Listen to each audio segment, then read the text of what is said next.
Intro. अक्सर लोग तुम्हें कमजोर समझेंगे, तुम्हारे ऊपर हंसेंगे, तुम्हें नीचा दिखाने की कोशिश करेंगे। लेकिन याद रखना, जो आज तुम पर हंस रहे हैं, कल वही लोग ताली बजाएंगे। ये कहानी भी एक ऐसे ही लड़के की है जिसे सबने कमजोर समझा, लेकिन उसने अपनी किस्मत खुद लिखी। स्टोरी शुरू। छोटे से गांव का एक लड़का, नाम था सोनू। दुबला पतला, दिखने में सीधा सादा और पढ़ाई में भी बस ठीक ठाक।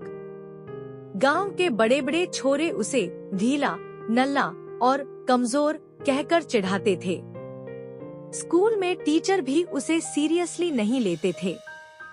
यहाँ तक कि घरवालों ने भी मान लिया था कि इससे कुछ खास नहीं होगा। लेकिन सोनू को इन सब से फर्क नहीं पड़ता था।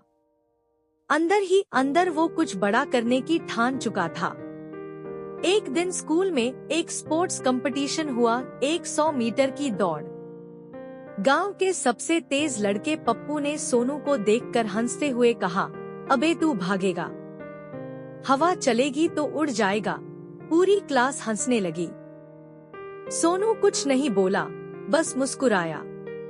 ट्विस्ट और संघर्ष, लेकिन अंदर से आग लग चुकी थी। उस दिन सोनू ने ठान लिया कि जो लोग उसे कमजोर समझते हैं, उन्हें अपनी ताकत दिखाएगा। वो रोज सुबह 4 बजे उठकर खेतों में दौड़ता, गांव की गलियों में नंगे पांव भागता, खुद को मजबूत बनाने के लिए घंटों प्रैक्टिस करता। उसके दोस्त सोते रहते और वो अकेला पसीना बहा रहा था। कई बार गिरा, घुटने छिल गए, सांस फूल गई, लेकिन उसने हार नहीं मानी। फिर आया अगला साल, वही स्पोर्ट्स कंपटीशन। इस बार भी वही 100 मीटर की दौड़। पप्पू और बाकी लड़कों को लगा कि सोनू फिर से हार जाएगा। लेकिन जैसे ही सीटी बजी, सोनू ऐसा दौड़ा कि सबकी आंखें फटी रह गईं। वो न सिर्फ दौड़ जीता, बल्कि स्कूल का सबसे तेज धावक बन गया। पूरे गांव में उसका नाम गूंजने लगा। जो लोग कल तक उसे कमजोर समझते थे, वही लोग उसे गजब लड़का है कहने लगे। Motivational punchline. इस कहानी से सीखने वाली बात यह है कि दुनिया कुछ भी बोले, तुम पर हंसे, तुम्हें नीचा दिखाए, लेकिन तुम्हारी असली ताकत तभी दिखेगी जब तुम मेहनत से जवाब दोगे।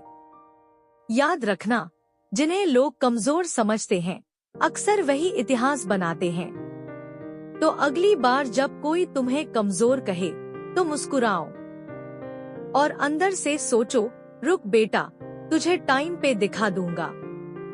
मेहनत करो, चुपचाप करो और ऐसा करो कि एक दिन पूरी दुनिया बोले, भाई तूने कमाल कर दिया।